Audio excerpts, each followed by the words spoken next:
Okay, tak apa. So kita teruskan. Okay, thank you yang respon. Semua tahu bila ada gambar macam tu adalah DNA. So apa dia yang sebenarnya yang ada dekat dalam DNA ataupun gambar tu. So hari ni tajuk yang kita nak sambung adalah tentang nucleic acid. Kita tidak boleh lupakan satu lagi chemical yang penting yang ada dalam sel kamu, iaitu chemical yang dipanggil sebagai nucleic acid. So nucleic acid ni dalam kamu punya sel, okey, dia ada dua jenis, sama ada DNA ataupun RNA. Okey, itulah dia nucleic acid tu. Dalam sel kamu, kita tak boleh lupakan dia sebab dia sangat penting. Okey, nanti kita akan pergilah kenapa cikgu cakap macam tu. So DNA dengan RNA. Okey, bila kita pergi pada dia punya struktur dia, structure dia, nucleic acid ni, DNA atau RNA ni tadi, dia boleh jadi sama ada dalam bentuk one chain, satu rantaian, ataupun double chain, dua rantaian. Daripada nama tu kita boleh agak one or two polymer chain ni adalah dia memaksudkan ataupun dia merujuk kepada satu adalah DNA, satu adalah RNA. Yang tu ni adalah untuk DNA lah, double double. Okey, so dalam rantaian tu, so contohnya ni adalah rantai. So kita tak nak cerita satu rantai ni lagi, kita hanya cerita one part sahaja dulu. Okey, apakah yang membina rantaian ini? So yang membina rantaian ini dipanggil sebagai nucleotide. This one nucleotide ni yang membina the chain, the polymer chain of nucleic acid tadi. Right? Okey, nucleotide tu dia terbina, dia form from the element. Okey, semalam kita belajar CHO untuk lipid dengan karbohidrat. Lepas tu untuk protein apa? Siapa ingat protein apa? CHON. Okey, protein CHON. Okey, untuk nukleotide dia adalah CHON-P. Dia tambah lagi satu. Dia elemen dia semua hampir samalah. So dia ada carbon, hydrogen, oxygen, nitrogen and phosphorus. Okay. Dan the hydrogen, oxygen, the carbon, hydrogen, oxygen, nitrogen and phosphorus ni dia form nucleotide ni dalam bentuk structure seperti yang kamu nampak di sinilah, di sebelah kanan this one. Yang di dalam ni untuk CHO, C, carbon, hydrogen dan oxygen dia duduk kat sini. Ini CHO duduk kat sini. Okey, N dengan P dia duduk kiri dan kanan lah. Okey, so N dia duduk dekat nitrogenous base. Okey, P dia duduk dekat phosphate group. So itu yang menjadikan dia CHON-P. Ini adalah structure asas ataupun basic structure for the nucleotide. Each nucleotide, okey, yang terdiri daripada CHON-P tadi consists of pentose sugar. So yang dekat tengah ni nama dia pentose sugar, dia adalah kerana dia adalah sugar yang mempunyai 5 carbon ataupun dibentuk dia selalu dia buat simbol dia dalam bentuk pentagon. So ini adalah sugar. Okay, then dia ada nitrogenous base. So nitrogenous base ni kebiasaannya yang atasnya, nitrogenous base ni kebiasaannya dia akan lukis dalam bentuk rectangle ataupun seperti dalam rajah ni lah yang nifid. Phosphorus dia adalah dalam diagram kebiasaannya dia akan buat represent as circle, bentuk bulat. Okay, so itulah yang membina one nucleotide. So daripada nucleotide tadi pula dia akan bersambung, dia akan membentuk polymer chain. Polymer chain tu pula nanti yang kita panggil sebagai nucleic acid, sama ada namanya DNA atau RNA. Okay, untuk nitrogenous base dia ada 5 jenis, iaitu ATGC plus U. Okay, ATGC plus U iaitu adenine, thymine, guanine, cytosine and uracil. Okay, kamu pengguna nama superhero ke Thor, Captain America ke, buatlah apa-apa, janji kamu boleh hafal benda tu. So ini pentose sugar pun ada 2 jenis, iaitu satu dinama sebagai ribose, satu lagi nama deoxyribose. So ini tak ada apa-apa, pentose sugar dia ada 2 jenis. Ribose adalah pentose sugar yang ada dalam RNA. Okey, manakala deoxyribose adalah sugar yang ada dalam DNA. Dia punya struktur sugar tu yang menyebabkan nama dia berbeza. Okey. Ketiga bahagian ni tadi, phosphate group, nitrogenous base dengan pentose sugar, dia combine together through the process. So proses untuk combine namanya condensation. So bila kamu sebut condensation, kena fikir dengan apa sekali? Kita cerita pasal apa? Kalau ada condensation proses berlaku, apa juga yang berlaku at that time? Saya masih ingat. Singkirkan air. Yeah, okay. Thank you very much. So dia juga with the condensation process ada wajib akan ada remove one molecule of water. Okay, removal of one molecule of water.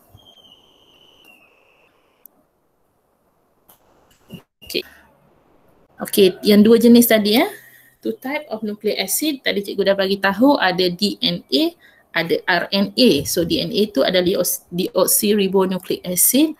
Meanwhile RNA adalah ribonucleic acid. So yang DNA contain deoxyribosugar, RNA contain ribosugar. So DNA satu memang kamu boleh nampak lah dia double chain boleh nampak kat sini. Dia punya rantai dia ada dua. Bukan setakat dia double chain, dia double helix chain. Okay, dia rantaian berkembar dan berlingkar. Okay. So RNA hanya single sajalah kat sini. Tengok dia single saja. Itu perbezaan yang paling ketara antara DNA dengan RNA. Tapi persamaannya adalah kedua-duanya adalah nucleic acid. Persamaan nitrogenous base, kedua-duanya ada adenine, guanine and cytosine. Okay, ni sama similar.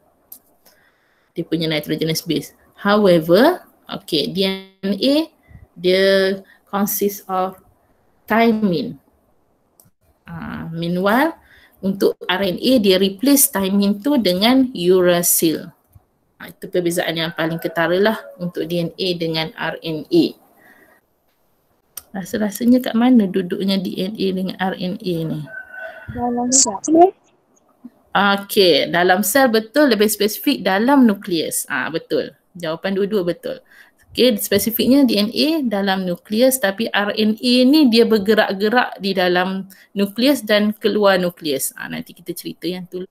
So bila kita tengok lebih zoom lagi dengan lebih dekat pada structure of DNA tu, selalu kamu biasa dengar DNA ni dalam apa? Biasa dengar kalau baby nak tahu biological mother, biological father, so dia akan check DNA. Semua orang pun biasa dengar tu. Ataupun kalau ada crime, ada jenayah berlaku, so nak check blood yang tertinggal kat situ ataupun blood yang tertinggal kat kuku masa yang dibunuh ke, so dia akan check DNA. So apa yang ada dalam DNA tu. So DNA ni adalah terdiri daripada two polynucleotide chains, tadi kita dah cerita, that are intertwined in opposite direction. Okay. And form the double helix. Itu dah cerita dah. Okay, opposite direction ni maksudnya rantaian dia tu saling berlawanan. So kalau kamu tengok sini berlawanan tu dia berlawanan arah. Berlawanan arah. So kalau kamu tengok kat sini dia punya pentose sugar yang ini menghadap ke atas. So kalau kamu tengok pentose sugar yang rantaian yang kedua dia menghadap ke bawah. Okay. Rantaian tu tidak akan terpisah, dia tidak bercerai disebabkan nitrogenous base tadi yang duduk berhampiran antara satu rantai dengan rantai yang lain tu dia are match and bound together. Okay. Dia sebenarnya melekat dengan satu bond yang dipanggil sebagai hydrogen bond. Okay. So nampak kat sini antara one, kat sini bahagian dia. Antara one nitrogenous base dengan another nitrogenous base from other chain, okay, dia akan connect ataupun bond together dengan bond yang dipanggil sebagai hydrogen bond. Kat sinilah. That's why dia tidak bercerai. Tapi hydrogen bond ni dia boleh bercerai juga nanti. Itu kita cerita kemudian. Setiap nitrogenous base ni dia ada pair dia. So adenine dia akan pair dengan thymine. Okay, manakala guanine dia akan pair dengan cytosine. So itu memang pair dia lah. So setiap kali macam ni kan kamu tengok cikgu, ni C, nampak ke dekat sini kecil sangat ni. Ini C, so kawan dia dengan G. Tak nampak dah tu. Ni G, kawan dia dengan C. Bila A, kawan dia dengan T. Okay, adenine dengan thymine.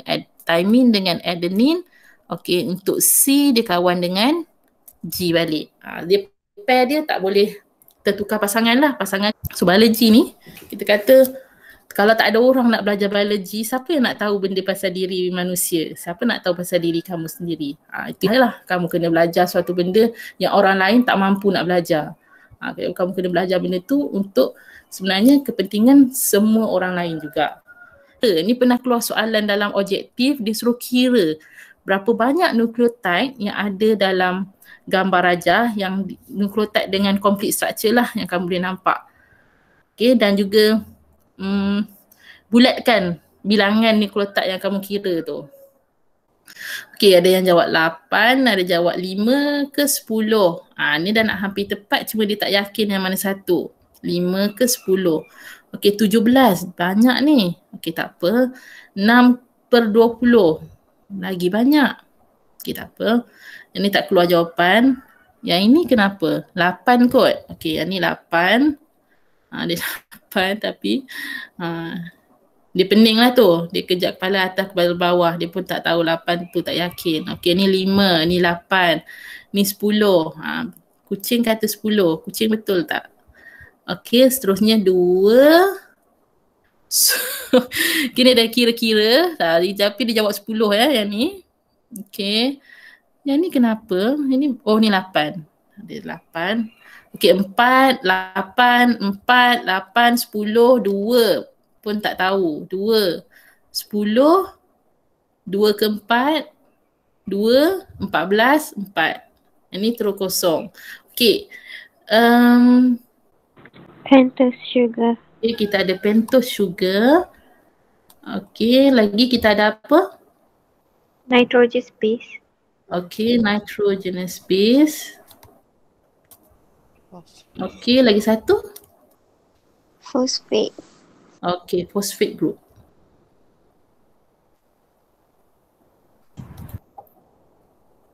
Okey, bila lengkap 3 perkara ni, kita katakan dia satu nukleotide.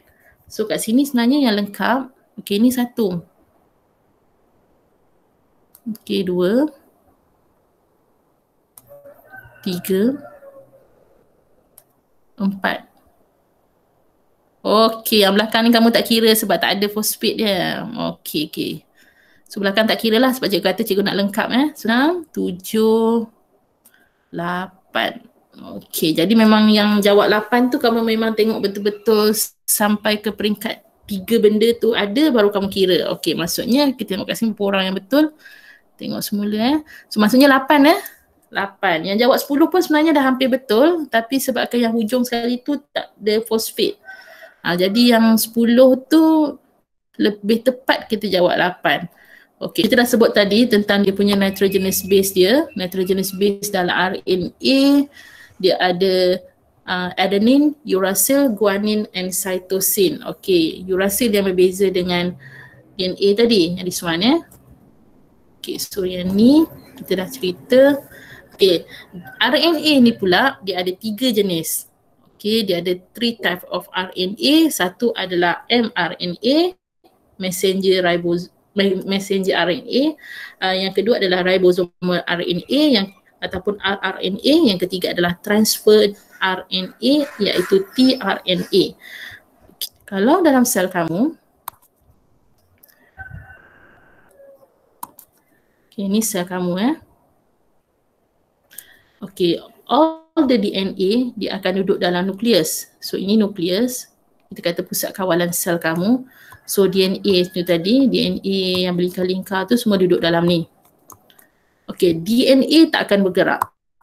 DNA dia akan always duduk dekat dalam nukleus. Tu DNA. DNA akan duduk di sini.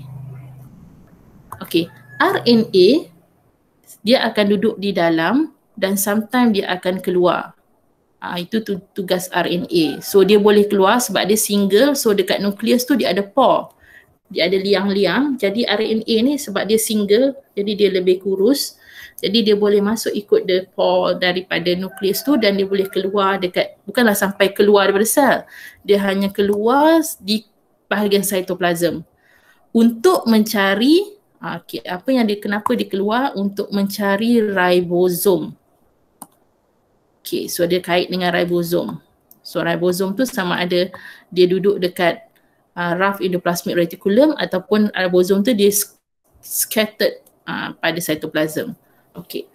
So RNA ni dia boleh keluar mencari ribosom untuk menjalankan proses synthesize protein. Okay, proses.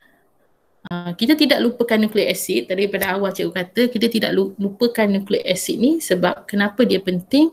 Nucleic acid especially DNA tadi tu, dia duduk di dalam kita punya nukleus, dialah yang menjadi hereditary information ataupun hereditary ni maklumat pewarisan ataupun yang biasa kamu sebut adalah genetic information. Dia ni lah yang carry the genetic information for each living organism. Okay, so genetic information ni dia menentukan all the characteristic yang ada pada living organism. Okay, so kalau kamu tengok dekat dalam gambar rajah ni, mereka berbeza dari segi warna rambut, berbeza dari segi bentuk mata ataupun skin color ataupun berbeza dari segi bentuk hidung, mata dan sebagainya.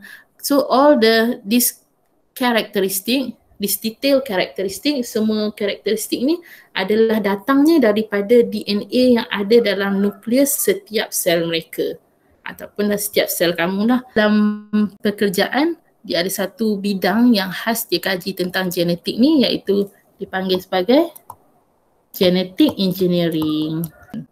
Jadi nanti bolehlah jadi salah satu target kamu kalau kamu berminat nak tahu benda-benda yang paling asas dalam setiap diri manusia. So adalah bidang genetic engineering. Okay, macam mana DNA ni dia boleh nak bagi instruction kepada sel. Okay, so dalam ni ada DNA. So DNA ni dia adalah umpama king. King tu raja dan dia tidak bergerak, dia hanya akan suruh orang suruhan dia sahaja yang bergerak, hantar the instruction to the cell untuk buat apa-apa yang dia nak lah. Okay, so DNA ni dia akan duduk di situ, yang membawa keluar instruction tu adalah, cikgu cakap tadi adalah apa? mRNA. Okay, so macam mana kaedahnya mereka membawa instruction tu? Dekat sini tadi kita cerita ada bases ataupun nitrogenous base. Base ni adalah nitrogenous base tadi tu dia, yang ATGC tadi tu ya. Okay, so the bases tu dia akan membentuk 3-3-3. Okay, satu kalau dia membentuk contohnya AGC, so dia kira 3 bases lah ni. Itu dia bentuk satu kod. Ataupun TCA. Yang ni bukan dengan pair dia, ini satu rantaian sahaja. So ini kita panggil satu kod. So setiap 3 bases ni dia akan membentuk satu bentuk amino acid. Okay, to be synthesized. So kod dia tu kita panggil codon. Contoh kat sini ni contoh je AUG. So ini adalah adenine, U adalah uracil, G adalah guanin. So bila 3 ni bergabung membentuk satu kod yang dipanggil AUG codon. So AUG codon ni dia akan kemudian menjadi amino acid yang bernama khas pada nama methionine amino acid. Okey, itu satu kod lah, satu kod satu amino acid macam tu. So dia ada, kamu yang bio pun kamu ada termasuk juga kod-kod programming macam tu, tapi programming yang ada dalam badan. Okay. The 3 base sequence DNA is transcribed into mRNA codon, which are then translated into the amino acid sequence to form a single polypeptide chain. Okay, maksudnya daripada kod DNA nanti dia akan bertukar menjadi protein. Okay, so kat sini daripada DNA, Okey, DNA ni kemudian nanti dia akan disalin, satu rantaian tu dia akan disalin oleh mRNA. So mRNA ni dia salin lah satu rantaian ni sebab dia hanya single, dia akan salin. So dalam setiap mRNA tu dia akan pecah pada 3 base. Hopefully kamu boleh nampak kat sini ya. Okay, AUG ni satu kod. CGA ni satu kod ataupun kodon, sorry. UAC ni satu kod ataupun kodon. So AUG ni tadi nanti mRNA dia akan hantar pergi kepada ribosom. So nanti dekat ribosom dia akan membina satu amino acid. AUG ni dia akan jadi specific amino acid yang bernama methionine. This one ya. Okay, manakala CGA dia akan jadi satu amino acid yang bernama specific amino acid yang bernama arginine.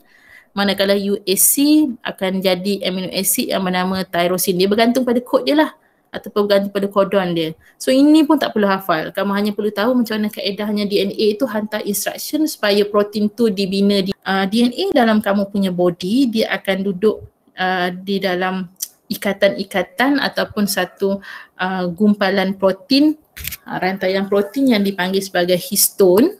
So histone ni dia akan macam kemaskan DNA tadi tu.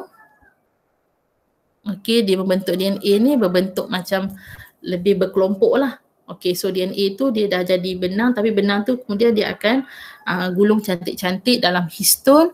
So DNA molekul dia akan combine together ataupun dia akan bukan combine, dia akan gumpalkan secara dengan kemas menggunakan histone. So nanti dia akan membentuk satu gumpalan DNA yang dipanggil sebagai nukleosom. So nukleosom ni nanti dia akan intertwine.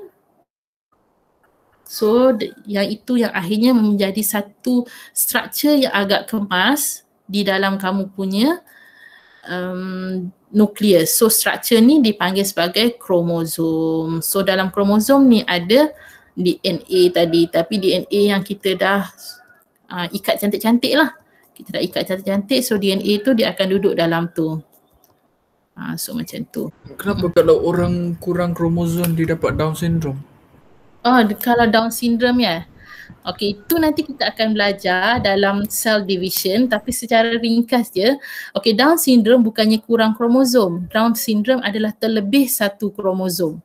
So terlebih satu kromosom ni boleh terjadi disebabkan oleh abnormal gamete ataupun abnormal sperm or ovum yang dibawa carried by the either male ataupun female. So kita tak tahu, kita may be normal, tapi during the formation of gamete, penghasilan either sperm or ovum, there can be benda dalam badan kita tak boleh control, there can be sometimes tersilap. So supposedly the gamete tu carry kromosom tu bilangan dia sedemikian, tapi dia terlebih. Bila terlebih, bergabung pula suatu fertilization berlaku, dia bergabung pula dengan couple dia punya gamete. So dia akan jadi satu set of kromosom yang terlebih daripada normal number of kromosom. Itu yang membentuk genetic disease yang dipanggil sebagai Down syndrome.